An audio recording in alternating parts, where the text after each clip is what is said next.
You deserve good. Think for a moment. What is it you really want right now? What is it you want today in your life? Think about it and then say, I accept for myself whatever it is that you want. This is where I find that most of us get stuck. The bottom line is the belief that we don't deserve to have what we want. Our personal power lies in the way we perceive our deservability. Our not deserving comes from childhood messages. Again, we don't have to feel that we cannot change because of these messages. Often people will come to me and say, Louise, affirmations don't work. It really has nothing to do with affirmations. It is the fact that we don't believe we deserve the good. The way to find out if you believe that you deserve something is to say an affirmation and notice the thoughts that come up as you say it. Then write them down, because when you see these thoughts on paper, they will be very clear to you. The only thing that keeps you from deserving or loving yourself or whatever is someone else's belief or opinion that you have accepted as truth. When we don't believe that we deserve good, we will knock the pinnings out from under ourselves, which we can do in a variety of ways. We can create chaos, we can lose things, we can hurt ourselves, or have physical problems like falling, or have accidents. We want to start believing that we deserve all the good that life has to offer. In order to reprogram the false or negative belief, what would be the first thought that you would need to begin to create this new whatever in your life? What would be the building block or the foundation that you would need to stand on? What would be the sort of thing that you would need to know for yourself, to believe, to accept?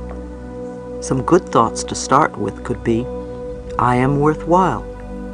I am deserving. I love myself. I allow myself to be fulfilled, etc. These concepts form the very basis of beliefs on which you can build. Do your affirmations on top of these building blocks to create what you want. Whenever I speak somewhere, someone will come up to me at the end of the lecture or will write me a letter and tell me that he or she has had a healing take place while they were in the room. Sometimes it's very minor, and sometimes it's quite dramatic. A woman came up to me once and told me that she had had a lump in her breast and it literally disappeared during the lecture. She heard something and she decided to let something go. This is a good example of how powerful we are. When we are not ready to let something go, when we really want to hold on to something because it's serving us in some way, it doesn't matter what we do, it probably won't work. However, when we are ready to let it go, as this woman was, it's amazing how the smallest circumstance can help us release it. If you still have a habit that you haven't released, ask yourself how it serves you. What do you get out of it? If you can't get an answer, ask in a different way. If I no longer had this habit, what would happen? Very often the answer is, my life would be better. So it comes back to the fact that we believe we don't deserve a better life in some way. Ordering from the cosmic kitchen. When you first say an affirmation, it may not seem true. But remember, affirmations are like planting seeds in the ground. When you put a seed in the ground, you don't get a full-grown plant the next day. We need to be patient during the growing season.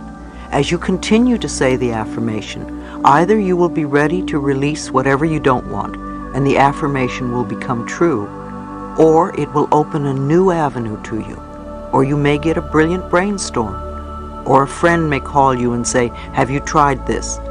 You will be led to the next step that will help you. Keep your affirmations in the present tense. You can sing them and make a jingle out of them so that they repeat over and over in your head. Remember that you cannot affect a specific person's actions with your affirmations. To affirm that John is now in love with me is a form of manipulation, and it is trying to have control over another person's life. It will usually have a boomerang effect on you. You will become very unhappy when you don't get what you want. You can say, I am now loved by a wonderful man who is, and list the qualities that you want in the relationship. That way you allow the power within you to bring to you the perfect person to fill that bill, who may possibly be John. You don't know what another person's spiritual lesson is, and you don't have a right to interfere in their life process. You certainly wouldn't want someone else doing it to you. If someone is ill, bless them and send them love and peace, but don't demand that they get well. I like to think of doing affirmations as placing our order in the cosmic kitchen. If you go to a restaurant and the waiter or waitress comes and takes your order, you don't follow them into the kitchen to see if the chef got the order or how he's going to prepare the food. You sit and drink water or coffee or tea, or you talk to your friend and maybe eat your roll. You assume that your food is being prepared and will be out when it's ready. It's the same when we begin to do affirmations. When we put our order into the cosmic kitchen, the great chef, our higher power, is working on it. So you go on with your life and know that it is being taken care of. It's on order. It's happening. Now, if the food comes out and it isn't exactly what you ordered, and if you have self-esteem, you will send it back. If not, you will eat it. You also have a right to do that with the cosmic kitchen.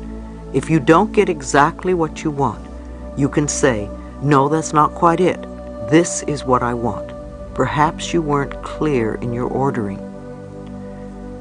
The idea here, too, is to let go.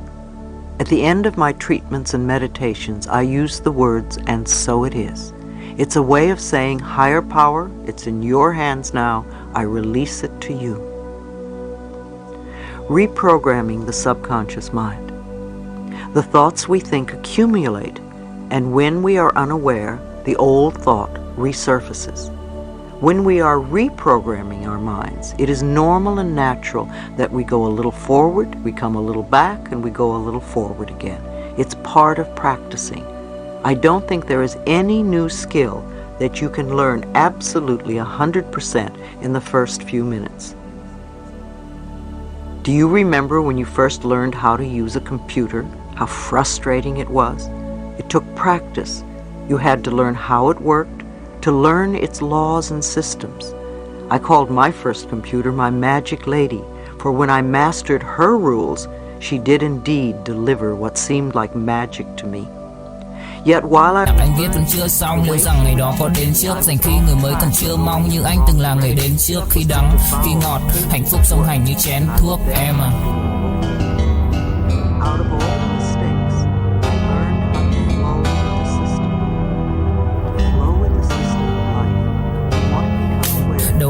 Cũng đơn giản, em ca từ anh chỉ mộc mạc, không cần quá nhiều điều cao siêu. Mọi thứ bắt nguồn từ gốc gác, không phải bông đùa hay chốc lát, càng không tự nhiên mà bộc phát. Là bao nhiêu ngày tháng suy tư và thể chẳng anh dần hốc hác. Em hâm hâm em ngu si, anh âm thầm như cu ly, chỉ biết yêu em không chủ ý. Dù em nhạt nhẽo chẳng thú vị, khóe mắt của em là vũ khí, nhìn em vui vẻ đã đủ cười, không dám. Pattern returns. Are you going to say, oh, I didn't learn anything? Or are you going to say, okay, that's all right, come on, let's do it again the new way? Or say you cleared an issue and think you'll never have to deal with it again. How do you know if you've really worked it through unless you test yourself? So you bring up the old situation one more time and watch how you react. If you jump right back into the old way of reacting to it, then you know you haven't really learned that particular lesson, and you need to do more work on it. That's all it means. You want to realize it's only a little test to see how far you've come. If you begin to repeat your affirmations, the new statements of truth about yourself, you give yourself an opportunity to react differently. Whether it's a health problem, a financial one, or a relationship difficulty, if you react in a new way to the situation, then you're on your way to having another issue handled, and you can move on to other areas. Remember, too, that we work on layers at a time. You can reach a plateau and think, I've done it. and then later on some old issue resurfaces and you may injure yourself or get sick and you don't get better for some time. Look to see what the underlying beliefs are. It may mean that you have some more work to do because you are going to the next deeper layer. Don't feel that you're Chờ đợi cả thanh xuân như cánh hoa 10 giờ vẫn y nguyên cảnh vật, nhưng chúng ta bây giờ đây thành người thừa. Chẳng bất ngờ về chuyện đời hợp tan, chỉ chưa quen khi chơi với ngập tràn. Ai mang đi chân yêu rồi đập nát, để lại khúc nhạc buồn giữa trời đất âm vang. Người hữu tình dốc gan ruột vì nhau, cho đến cuối cùng thì có được gì đâu. Đem cho đời phải chăng sự bi sầu, giữ cho riêng mình một con tim dì máu.